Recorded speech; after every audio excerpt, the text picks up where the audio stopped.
A very good day to you. It's just wonderful to be with you again, and welcome to our humble abode. This is our little kitchen. Jill's gone to town, so we've invaded her kitchen. I hope you're well seated there. I want to tell you a small little story. You know, many of us want to be preachers, or we want to do something big or grandiose for the Lord. And you say, well, Angus, I'm just a pensioner. Or Angus, I'm just a housewife. Or Uncle Angus, I'm just a school-going student. What can I do for the Lord? Well, the Lord says, unless a grain of wheat falls to the ground and dies, it abides alone. But if it dies, it bears much fruit. John chapter 12, verse 24. I want to tell you a story that happened in the United States of America many, many years ago. The Americans, the farmers, the militiamen got together, and they didn't want to be controlled by the British government. So they rebelled against the British army. It was the most powerful army in the world at that time. And yet these bunch of militiamen and farmers, they actually managed to push the British out of America. And the man that led that revolt was a man by the name of George Washington. He ultimately became the first president of the United States of America.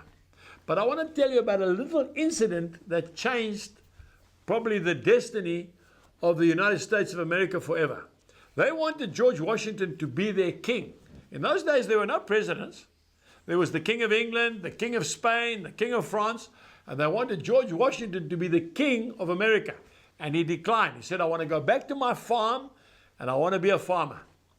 He went back to his farm, and then trouble broke out. All the different areas of the United States of America, the leaders started to complain.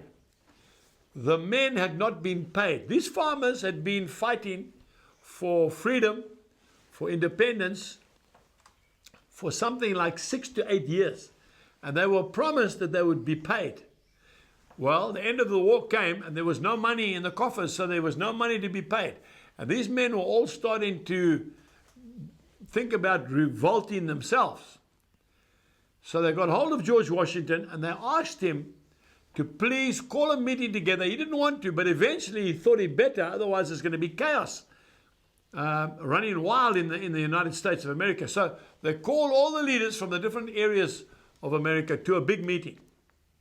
And Washington came in there, and he had his speech all prepared, and he read the speech, and I'm sure you'll probably find the young people in America have to learn that speech as part of their history off by heart.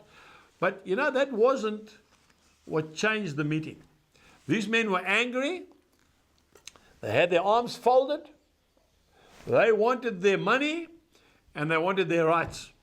So George Washington delivered the speech. They listened because they respected him, but it didn't move them. And then something very small happened. And this is what was documented. At the end of the meeting, he could see their faces were still set. They weren't happy. They'd come all that way. They still wanted their money. And a man came up and gave him a scrap of paper. And something was written on that paper. And he took the paper, and he looked at it, and he couldn't read it properly. And he took a pair of wire-rimmed glasses out of his top pocket, and he put them on to read the piece of paper. And as he did it, he said, this war has made me old, has made me tired, and I cannot even see properly anymore. Just that gesture, folks. These men started weeping all over the building. And slowly but surely, one by one, they got up and they walked out, and they said, we'll wait for our money. We'll wait until it's right. They'd seen that this man also had suffered. I want to say to you, sometimes it's that little thing that changes a man's heart. Until next time, goodbye. We trust that you have been blessed by today's message. For more information, please visit angusbuchan.com.